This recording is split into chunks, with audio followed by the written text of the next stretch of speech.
Okay, so yeah, we were in Akihabara today, and me and Etran decided to pick up some new equipment.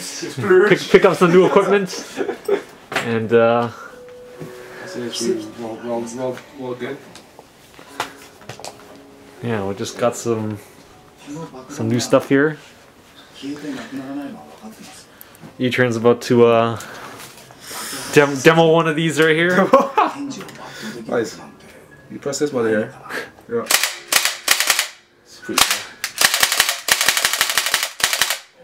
Electric powered, battery at the bottom. There's the clip right there.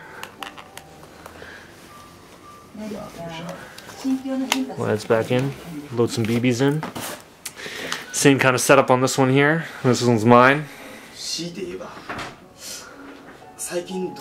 And yeah, so gonna have to try to ship this back to Canada. Hopefully it gets through. Haven't had any experience shipping before, but yeah, hopefully we get it successfully. Otherwise it's a big waste, but yeah, we'll have some fun with them right now, and yeah, hopefully we'll ship the stuff back over the border.